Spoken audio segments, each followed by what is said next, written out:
Buenas tardes, ¿cómo les va? Tanto tiempo. Estaba pensando, nosotros también podríamos hacer un retiro de hombres, pero en vez de cara a cara de hombres se tendría que llamar cada cara de hombre. Porque tenemos cada cara, hermano, en nuestra iglesia. Dijimos un día los hombres vamos a sacar los espejos de casa para mantener el gozo durante el día. Pero comprobamos que es peor porque una mujer sin espejo pierde la identidad. Entonces teníamos nuestras esposas que no sabían quiénes eran. Veo que la mujer sin espejo no puede estar. Bueno, es una broma. Quisiera decirle que si alguno se quiere acercar, hoy no voy a predicar un mensaje, sino más bien quisiera compartir algunas cosas que uno, cuando va pasando el tiempo con Dios y va conociendo a Dios, va cambiando la manera de pensar, ¿no? Entonces muchas cosas que me pasaron, cuando uno va experimentando en la vida, siempre yo digo, la Biblia es como nuestro manual, ¿no?, de instrucción. Entonces cuando uno pasa por situaciones de la vida que a veces no sabe para dónde ir, va a la Biblia.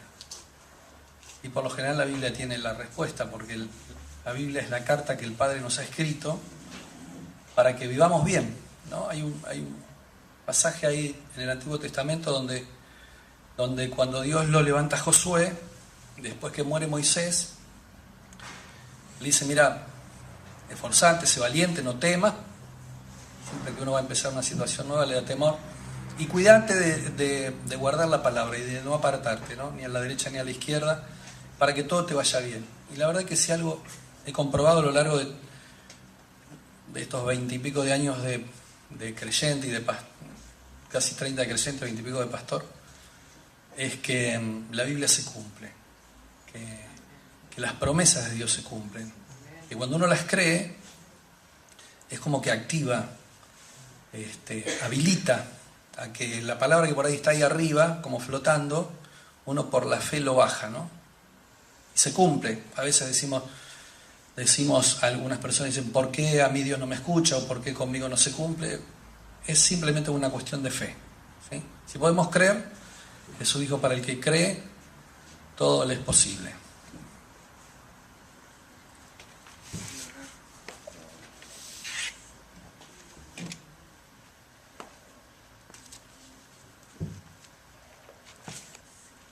Si trajo Biblia... bueno. 2 de Corintios 10.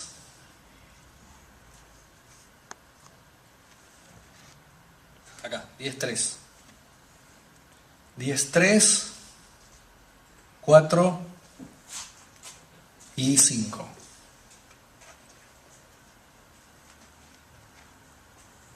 Segunda de Corintios 10, 3, 4, 5. ¿Lo tenemos?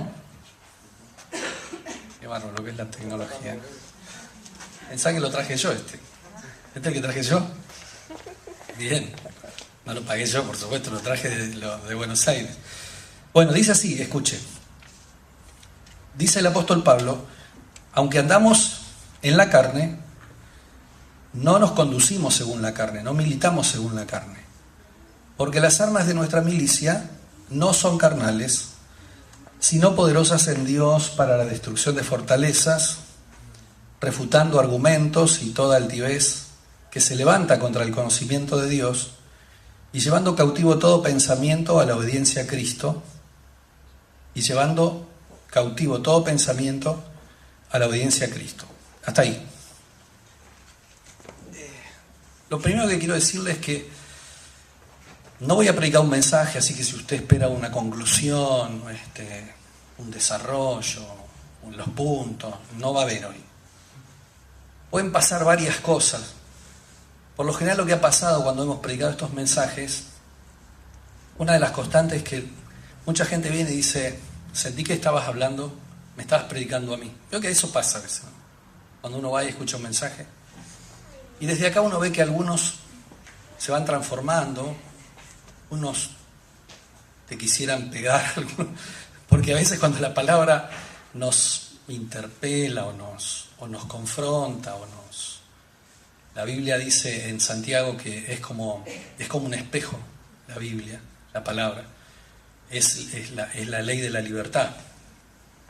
si uno es lo suficientemente maduro para ser objetivo con uno mismo, ¿no? Cuando nosotros nos miramos, tal vez pensamos, yo soy así, pero cuando yo me miro en la palabra y descubro que no soy como pensé que era, va a depender de mi madurez que lo acepte. Puedo pasar toda mi vida luchando con eso, tratando de mantener el ideal que creo que soy y pelearme contra la Biblia, pero la misma Biblia dice que el cielo y la tierra pasarán, pero la palabra de Dios nunca va a pasar. Así que como les conté una vuelta, una historia, se la quiero volver a contar, dice que había un buque de guerra que venía y le dicen al capitán, en nuestra línea de navegación tenemos un barco que viene de frente para acá. Entonces dice, bueno, díganle que vire 15 grados a babor. Entonces le escriben. Y de allá contestan, viren ustedes. Entonces el capitán del barco, era un buque misilístico de guerra, dice, no habrán entendido, decirle que somos un buque misilístico que viren 15 grados a babor. De vuelta de allá, viren ustedes.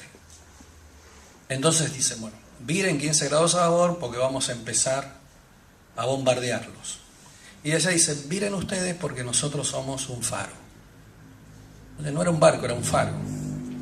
El faro no va a cambiar. La palabra es como un faro, ¿sí?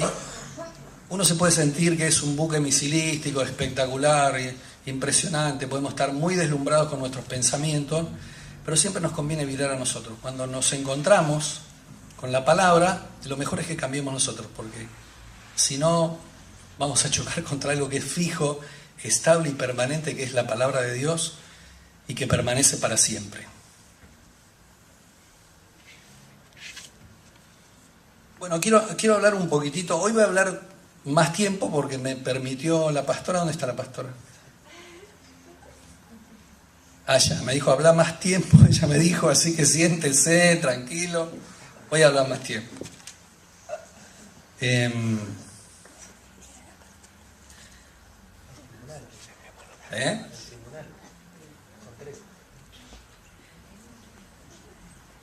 Y quiero hablar acerca de la espiritualidad. Porque el tema de la espiritualidad es tan controversial, ¿no? A veces uno escucha predicadores que realmente no predican lo que viven, predican lo que soñarían vivir. Esto pasa en todas las disciplinas, ¿no? Yo me acuerdo cuando estudiaba en la facultad, en la universidad, estudiaba psicología y venían los profesores y hablaban de la psicoterapia como lo que ellos quisieran llegar a lograr, pero no era lo que estaban logrando, era lo que soñaban hacer. Y a veces pasa con los predicadores, ¿no? Y a veces nos pasa a nosotros los cristianos, o a veces aún cuando damos testimonio, contamos cosas maravillosas que quisiéramos que nos sucedan, pero no es que nos están sucediendo, soñaríamos que nos sucedan. Lo primero que quiero decirle es que el hombre fue creado por Dios, cuerpo, alma y espíritu, ¿sí? El hombre es un ser tripartito, a diferencia de la ciencia. Nosotros los creyentes creemos que el hombre tiene espíritu. Y el objetivo de Dios es que el hombre fuera preponderantemente espiritual. Cuando Dios nos creó, el espíritu del hombre era para señorear sobre toda la personalidad del hombre. El alma, que sería lo que nosotros llamamos el yo, donde está el intelecto, las emociones, la voluntad, debían estar al servicio del espíritu, porque como Dios es espíritu, se comunica directamente con el hombre a través del espíritu, no a través del alma, ¿sí? Vamos a hablar un poquito de esto. Dios no es un Dios que le está hablando a nuestra mente continuamente. Dios se comunica a nuestro espíritu. Lo que pasa es que hemos perdido la capacidad de comprender lo espiritual. El apóstol Pablo, no voy a leer todos los versículos, pero sí los voy a nombrar. En 1 Corintios capítulo 2, él dice, hablamos sabiduría no de este siglo, sino la sabiduría oculta, la cual Dios predestinó para los que le aman. Y dice, por ejemplo, cosas que ojo no vio, ni oído oyó, ni han subido al corazón de los hombres. Son las que Dios ha guardado para los que le aman. Dice, y esto nos los ha revelado por el Espíritu, porque el Espíritu de Dios todo lo conoce, aún lo profundo de Dios. Y Dios, que es Espíritu, acomoda lo espiritual a lo espiritual, ¿sí? Para el hombre natural, dice, las cosas de Dios no se pueden conocer porque son locura, porque se han de discernir espiritualmente. Y usa esta palabra, discernir, ¿sí? Discernir no es un conocimiento lógico, no es un desarrollo deductivo. Cuando uno recibe una manifestación de Dios en su espíritu, entiende que es así. Uno sabe que es así. Ahora, no me pregunten cómo, pero uno lo sabe. Por ejemplo, uno puede llegar a saber que Dios va a sanar y va a hacer un milagro con tal persona. ¿Cómo lo va a hacer? No sé, pero uno recibe en el espíritu que Dios lo quiere hacer. Esa es una manifestación. El apóstol Pablo dice en Efesios, dice: por esta causa doblo mis rodillas ante el Padre y Dios de nuestro Señor Jesucristo. Dice, y oro por ustedes para que Dios les dé espíritu de revelación en el conocimiento de Él. ¿Sí? Esto lo va a encontrar en el capítulo 2 y 3 de Efesios. Espíritu de revelación en el conocimiento de Él. Ahí está hablando de que Dios se da a conocer a nuestro espíritu. Y dice también, y alumbrando los ojos de vuestro entendimiento para que sepáis. Y después dice cuáles son las promesas a las que fuimos llamados, las riquezas de nuestra herencia en Cristo. Entonces habla de dos maneras de conocer. Una que es la captación casi intuitiva de lo que Dios quiere en nuestro espíritu, y otro es el alumbramiento de nuestro entendimiento. Entonces la mente pertenece al alma, está al servicio del espíritu, y está para comprobar si lo que nosotros hemos recibido en nuestro espíritu es de Dios. Porque no todo lo que viene a nuestro espíritu es de Dios, también puede ser del enemigo. La mejor manera que nosotros tenemos de comprobar si lo que hemos recibido es de Dios es ponerlo a la luz de la Escritura. El apóstol Pedro dice que la Biblia es la palabra profética más segura, a la cual hacemos bien en estar atentos. Dios nunca va a hablar a nuestro espíritu algo que vaya contra lo que Él ha inspirado en la Escritura, ¿sí? Por ejemplo, vamos a poner un ejemplo. Por ahí uno dice, bueno, pero yo sentí de Dios que no le tenemos que decir la verdad. Sería una mentira piadosa, por el bien de Él. En ningún lado la Biblia dice que existen mentiras piadosas. La Biblia dice que tenemos que decir la verdad, ¿sí? Que la verdad nos hará libre. Entonces, ahí nos vamos a dar cuenta que eso no fue algo inspirado por Dios, no fue algo dado por Dios, que tiene que ver con nuestra intención, con nuestras emociones, pero no es de Dios. ¿Sí? Es una manera de comprobar. El apóstol Pablo dice en Romanos capítulo 12, versículo 2, una de las cosas más interesantes del cristiano.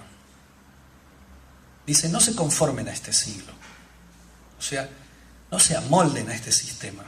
A veces vemos cristianos, decimos, son simplemente cristianos nominales porque hicieron la oración de fe, hicieron una declaración verbal, pero viven exactamente de la misma manera que vivían antes, o como cualquier persona que no tiene a Cristo en su corazón. Entonces dice, son personas que no han renovado su entendimiento, todavía están atados, ligados al sistema carnal en el que vivimos, ¿no? Ahora le voy a explicar esto de carnal. Por eso dice Pablo que debemos transformarnos, ¿sí? Renovarnos, tenemos que renovar nuestro entendimiento, y esa renovación del entendimiento es por la palabra de Dios. Cuando uno va a la Biblia sin subjetividades, sin prejuicios, va como con toda la confianza y la fe de que va a encontrar la verdad de Dios, y va no para enterarse, porque Dios no quiere que seamos solamente oidores, sino hacedores de la palabra. La Biblia dice que Dios apresura su palabra para ponerla por obra. ¿Esto qué quiere decir? Que si van dos personas a orar y a buscar a Dios, y uno va a preguntarle algo para enterarse nomás, y el otro está dispuesto realmente a hacer lo que Dios le diga, Dios se va a revelar al que está dispuesto a hacer lo que Dios le diga.